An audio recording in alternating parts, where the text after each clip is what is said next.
శ్రీ విద్య గురు పరంపర. ఈ గురు పరంపర అనేది ఎలా ఉంది, ఏమిటి అనే విషయాలు కూడా మనం తెలుసుకోవాలి. మనం ఈ మంత్రోపాసన అనేది ప్రారంభం చేయబోయే ముందుగా గురుమండలానికి అంతటికీ కూడా నమస్కారం చేయాలి. ఆ గురు పరంపర ఎలా ఉన్నదో ఒక్కసారి మనం తెలుసుకుందాం. ఇక్కడ చూడండి, మొట్టమొదటిగా ఉన్నటువంటిది ఆదినాథం. ఆదినాథం అంటే ఆదినాథుడు. ఎవరి ఆదినాథుడు? పరమేశ్వరం. ఆయన పరమేశ్వరుడు. ఆయన తర్వాత ఈ లైన్లో ఉన్నటువంటిది పరమేశ్వరి. అందుకే ఇక్కడ ఈ శ్రీ విద్యని మనం ఈ గురు పరంపరను తలుచుకునేటప్పుడు మొట్టమొదటిగా ఈ ప్రార్థనా శ్లోకం చెప్తాం. ఆదినాథ సమారంభం శంకరాచార్య మధ్యమాం అస్మదాచార్య పర్యంతం వందే గురు పరంపరాం. నాకు మంత్రం చెప్పినటువంటి గురువు గారి వరకు, అదే పరమానందనాథ పర్యంతం వందే గురు పరంపరాం. అందరికీ కూడా, గురువులందరికీ కూడా నేను నమస్కారం చేస్తున్నాను. ఎక్కడి నుంచి? ఆదినాథ సమారంభం. ఈ సంప్రదాయానికి మూల పురుషుడైనటువంటి ఆదినాథుడి దగ్గర నుంచి వీళ్ళందరికీ ఇలా నమస్కారం చేస్తే ఏమవుతుంది అంటే, నీకు ఏదైనా అనుమానం కనుక వచ్చినట్లయితే సంప్రదాయంలో కానీ, మంత్రం ఎలా చేయాలి అనే విషయం మీద కానీ, ఇంకేదైనా సరే కానీ నీకు అనుమానాలు కనుక వచ్చినట్లయితే ఈ పరంపరలో, గురు పరంపరలో, ఈ గురుమండలంలో ఉండేటటువంటి వాళ్ళు ఎవరో ఒకళ్ళు నీకు ఆ అనుమానాన్ని నివృత్తి చేస్తారు. సామాన్యంగా మనం ఏమనుకుంటామంటే, మా గురువు గారి దగ్గరికి వెళ్తే ఈ అనుమానం కాస్త నివృత్తి అయిపోతుంది అని. అది నిజమే. ఎందుకంటే ప్రత్యక్షంగా కనిపించేవాడు గురువు. అందుకని గురువు దగ్గరికి వెళ్తాం. కానీ ఇక్కడ ఒక్కొక్కసారి గురువుకు కూడా తెలియనటువంటి విషయాలు, మనకి మంత్రం చెప్పినటువంటి ఆయన మంత్ర సాహిత్యంలో పెద్దగా ప్రవేశం ఉండకపోవచ్చు, కేవలం అనుష్ఠానపరుడే కావచ్చు. ఇలాంటి అనేక కారణాలు ఉంటాయి. అలాంటప్పుడు ఆయనకి తెలియనంత మాత్రం చేత మనకు విషయం తెలియకుండా పోదు. ఆయన పైన కొన్ని లక్షల మంది, కోట్ల మంది గురువులు ఉన్నారు. అందుకే సంప్రదాయం ప్రారంభమైన దగ్గర నుంచి ఆదినాథ సమారంభం, ఆ మొట్టమొదటి నుంచి శంకరాచార్య మధ్యమాం పరమానందనాథ పర్యంతం, ఇవాళ నీకు మంత్రం చెప్పినటువంటి అస్మదాచార్య పర్యంతం, ఆ గురువు వరకు ఈ ఉన్నటువంటి వాళ్ళలో ఎవరో ఒకళ్ళు నీ అనుమానాన్ని నివృత్తి చేస్తారు. ఇది ఎలా ఉంటుంది అంటే, ఈ ఉన్నటువంటి ఈ గురుమండలంలో వాళ్ళందరూ కూడా, నీ పైన ఉన్నటువంటి గురువులందరిలోనూ కూడా కొంతమంది సిద్ధి పొందుతారు, కొంతమంది కాలం చేస్తారు, కొంతమంది జీవన్ముక్తులై పైన చేరిస్తూ ఉంటారు. జీవన్ముక్త చరంతే తిషులోకేశు సర్వదా, సర్వకాల సర్వావస్థలందు ముల్లోకాల్లోనూ కూడా వాళ్ళు తిరుగుతూ ఉంటారు. వాళ్ళ యొక్క ధ్యేయం ఏమిటి అంటే, ఎవరికైనా సరే అనుమానాలు కనుక వచ్చినట్లయితే వాళ్ళ అనుమానాలనే తీర్చడం.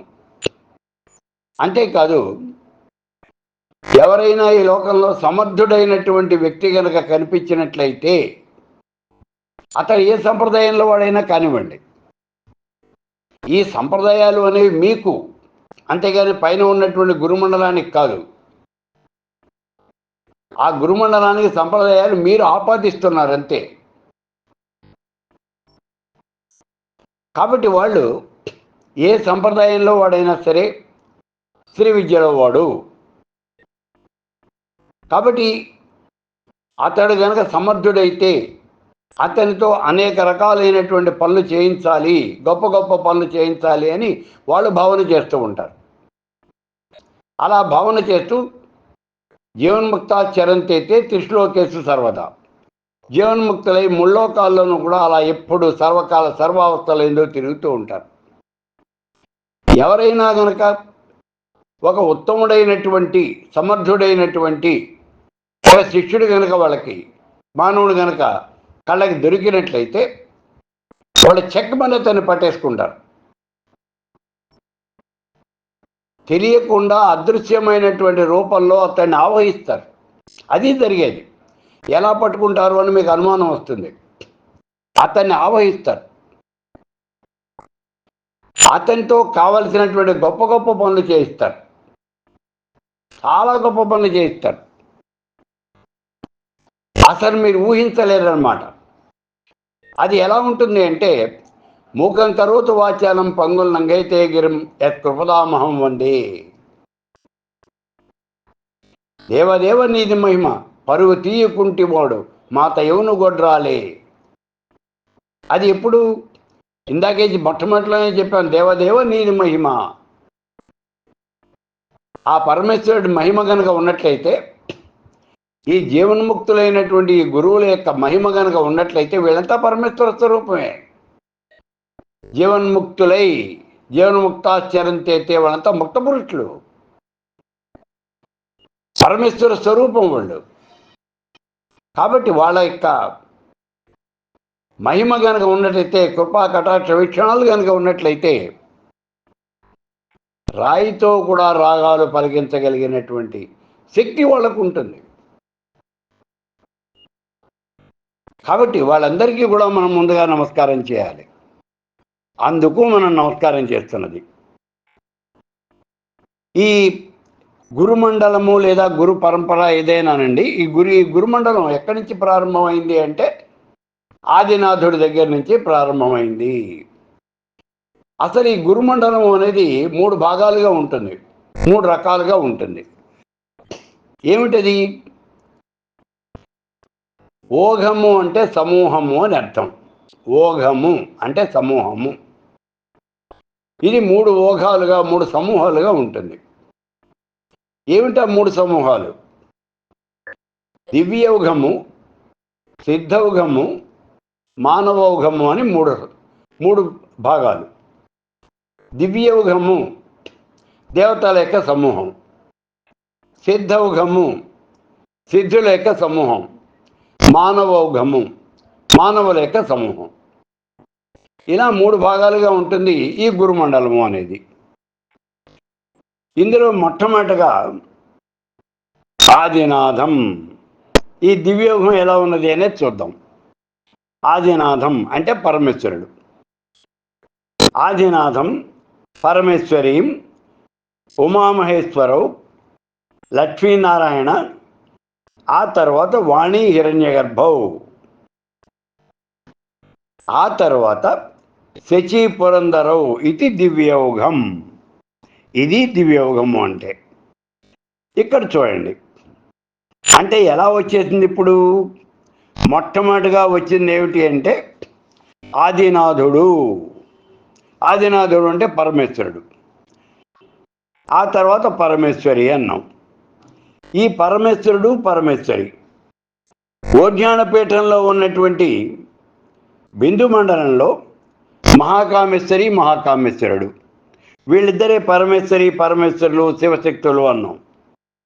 వీళ్ళిద్దరూ కూడా ఆనంద డోలికలలో తేలియాడుతూ ఉన్నటువంటి ఆ సమయంలో ఒకానొక రోజున ఈ మహాకామేశ్వరి మహాకామేశ్వరిని అడుగుతూ ఉన్నది, పరమేశ్వరి పరమేశ్వరిని అడుగుతోంది, స్వామి, భూలోకంలో ఎటువంటి వారైనా సరే, ఎంత తపస్సు చేసినటువంటి వాళ్ళైనా సరే, ఎంతటి పండితులైనా సరే, అజ్ఞానంతో లౌకికమైనటువంటి బంధాల్లో ఈ లంపటంలో కురిగిపోతున్నారు. దీనికి అంతటికీ కారణం ఏమిటి అంటే తంత్రశాస్త్రము.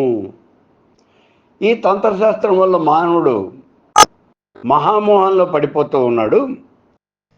కాబట్టి అలా పడకుండా వాళ్ళని రక్షించే ఉపాయం ఏదైనా ఉంటే నాకు చెప్పవలసింది అని అడిగింది. ఇక్కడ మనం గమనించాల్సిన విషయం ఒకటి ఉంది. ఏమిటి అంటే, ఆ ఉపాయం ఏదైనా ప్రత్యేకంగా ఉందా? ఉంటే అది ఏమిటి? ఈ విషయాలు ఈ మహాకామేశ్వరికి తెలియక కాదు, పరమేశ్వరికి తెలియక కాదు. కామేశ్వరులు అదే పరమేశ్వరులు అని చెప్పాం. వీళ్ళిద్దరూ ఒకటే. ఒకే నాణ్యానికి ఒకళ్ళు బొమ్మ అయితే రెండో వాళ్ళు బొరుసు. బొమ్మ లేకుండా బొరుసు ఉండదు, బొరుసు లేకుండా బొమ్మ ఉండదు. ఇక్కడ అంటే పార్వతీ పరమేశ్వరులు, శివశక్తులు వీళ్ళే. వీళ్ళిద్దరూ కలిస్తేనే పరబ్రహ్మ స్వరూపము. అలా కాకుండా కేవలము శివుడే ఉంటాడు లేదా కేవలము శక్తే ఉంటుంది అనేది జరగదు. శివశక్తులు ఇద్దరూ కలిస్తేనే పరబ్రహ్మ స్వరూపం. కాబట్టి విషయం ఈ పరమేశ్వరికి తెలుసు, కానీ పరమేశ్వరుడిని అడిగింది. తెలిసి ఎందుకు అడుగుతోంది? మనందరికీ ఈ విషయాన్ని చెప్పాలి అనే కోరికతో. ఈ లోకంలో, ఈ జగత్తులో ఉన్నటువంటి జనులందరికీ ఈ విషయం తెలియాలి అనే కోరికతో ఆవిడ అలా అడుగుతోంది. అప్పుడు మహాకామేశ్వరుడు, ఆ పరమేశ్వరుడు శ్రీ విద్యా తంత్రము అనే కొత్త తంత్రాన్ని చెప్పాడు. అదే శ్రీ విద్య. ఈ రకంగా మొట్టమొదటిగా ఆ పరమేశ్వరుడి నోటి ద్వారా ఈ శ్రీ విద్య అనేది బయటకు వచ్చింది. ఆయనే ఆదినాథుడు. అందుకే మొట్టమొదటిలోనే ఆయన పేరే చెప్తాం, ఆదినాథ సమారంభం శంకరాచార్య మధ్యమాం. ఇలా ఈ పరమేశ్వరుడి దగ్గర నుంచి బయటకు వచ్చింది. ఈ పరమేశ్వరుడి దగ్గర నుంచి బయటకు వచ్చిన తర్వాత ఇప్పుడు ఈ పరమేశ్వరి కొంతకాలం ఈ విద్యను ఉపాసన చేసింది. ఉపాసన చేసి అంటే ఆ విద్యను సిద్ధి పొందేదాకా ఉపాసన చేసింది. పరమేశ్వర స్వరూపానికి సిద్ధి ఎంతసేపట్లో అవుతుంది? మరుక్షణంలో సిద్ధి జరుగుతుంది, మంత్రసిద్ధి. అలా ఉపాసన చేసి ఆ తర్వాత ఉమామహేశ్వరవు, లక్ష్మీనారాయణవు, వాణి హిరణ్యగర్భౌ, శచి పురంధరవు ఇది దివ్యౌఘం. ఆ తర్వాత ఏం చేసింది అంటే, మొట్టమొదటగా యోని చక్రం అంటే త్రికోణం, ఈ త్రికోణంలో ఉన్నటువంటి ఉత్తర కోణంలో అక్కడ జాలంధర పీఠము అనేది ఉంటుంది. ఆ జాలంధర పీఠంలో శక్తి బీజాధిపతులైనటువంటి ఉమామహేశ్వరులకు ఈ విద్యను ఉపదేశించింది. అలా ఉపదేశించి వాళ్ళిద్దరికీ కూడా ఊర్ధ్వదేవనాథ కామేశ్వర్యంబ అని నామకరణం చేసింది. ఆ తర్వాత ఈ ఉమామహేశ్వరులు కొంతకాలం ఈ విద్యను ఉపాసన చేసి లక్ష్మీనారాయణవు. ఇప్పుడు యోని చక్రంలో దక్షిణ కోణంలో ఉన్నటువంటి పూర్ణగిరి పీఠం, అక్కడ ఉండే కామరాజ బీజాధిపతులైనటువంటి లక్ష్మీనారాయణలకి ఈ విద్యను ఉపదేశించేసి వాళ్ళిద్దరికీ కూడా షష్ఠీస దేవనాథ వజ్రేశ్వర్యంబ అని నామకరణం చేశారు.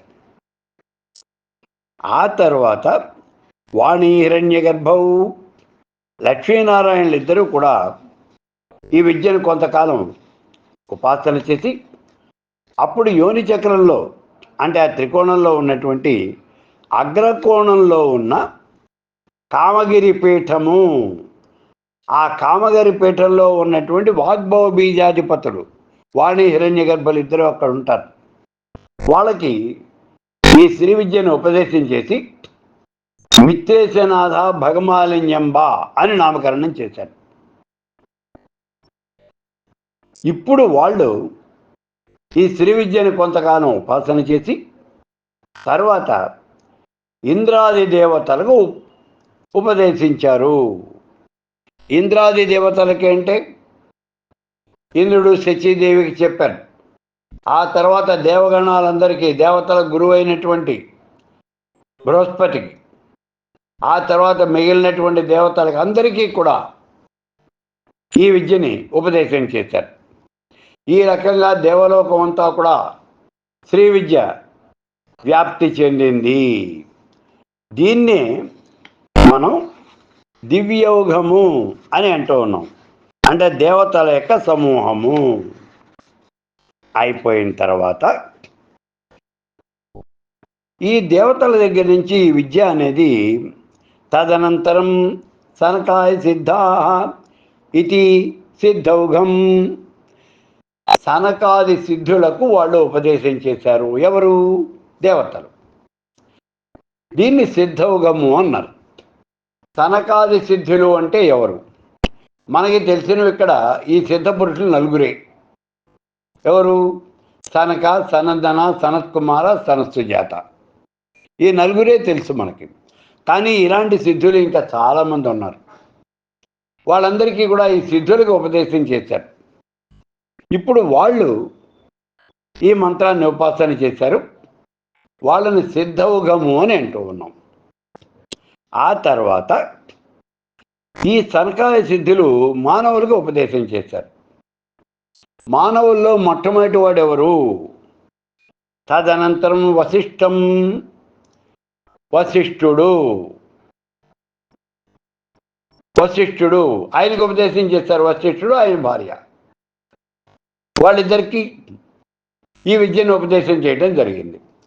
ఇప్పుడు మనకు అనుమానం వస్తుంది, వశిష్ఠుడికే చెప్పారా, మిగిలిన వాళ్ళకి చెప్పలేదా, విశ్వామిత్రుడికి చెప్పలేదా, కర్ణుడికి చెప్పలేదా, ఇలా అని. ఇలాంటి అనుమానాలు తెచ్చుకోకండి. ఎందుకంటే ఋషీశ్వరుల్లో గొప్పవాడు ఎవరు అంటే వశిష్ఠుడు అన్నారు.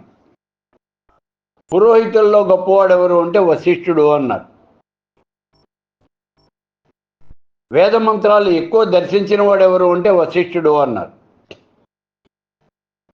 ఇలా అన్ని రకాలుగాను ప్రథమ శ్రేణిలో ఉన్నటువంటి వాడు వశిష్ఠుడే. అందుకని ముందుగా వశిష్ఠుడి పేరే ఇక్కడ చెప్తారు. వశిష్ఠుడిని చెబితే మిగిలిన వాళ్ళందరి పేర్లు కూడా చెప్పినట్టే. కాబట్టి భూలోకంలో ఉన్నటువంటి ఈ మహానుభావులైనటువంటి వశిష్ఠాది మునీశ్వరులకి, ఋషీశ్వరులకి ఈ శ్రీ విద్యని ఉపదేశం చేయటం జరిగింది. ఆ తర్వాత ఈ వశిష్ఠుడి దగ్గర నుంచి ఎక్కడికి వచ్చింది? ఆయన తన కుమారుడైనటువంటి పరాశరుడికి చెప్పాడు, శక్తికి చెప్పాడు. ముందు శక్తి ఉన్నాడు. తదనంతరం వశిష్ఠం, తత్పుత్రం శక్తిం. వశిష్ఠుడి తర్వాత ఆయన కుమారుడు శక్తి. శక్తి తెగించి తత్పుత్రం పరాశరం, శక్తి యొక్క కుమారుడు పరాశరుడు.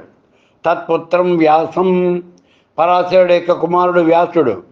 తత్పుత్రం సుఖం, వ్యాసుడి యొక్క కుమారుడు సుఖమహర్షి. ఆ శుకుడి కుమారులు లేరు ఇక్కడ, అందుకని తత్శిష్యం, శుకుడి యొక్క శిష్యులు గౌడపాదులు.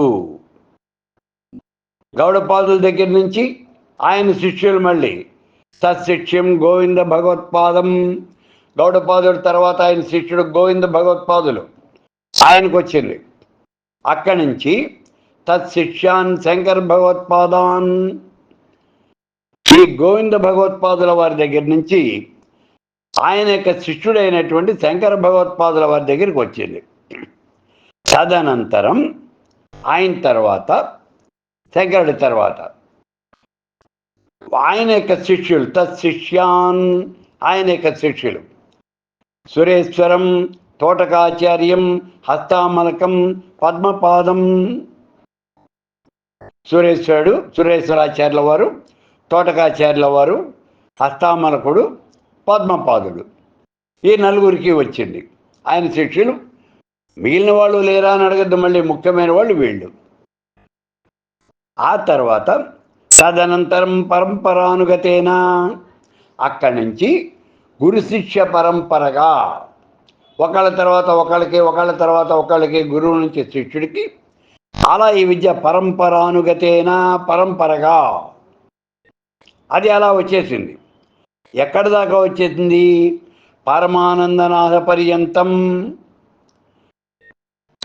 ఇప్పుడు మీకు మంత్రం చెప్పినటువంటి పరమానందనాథుడి దాకా.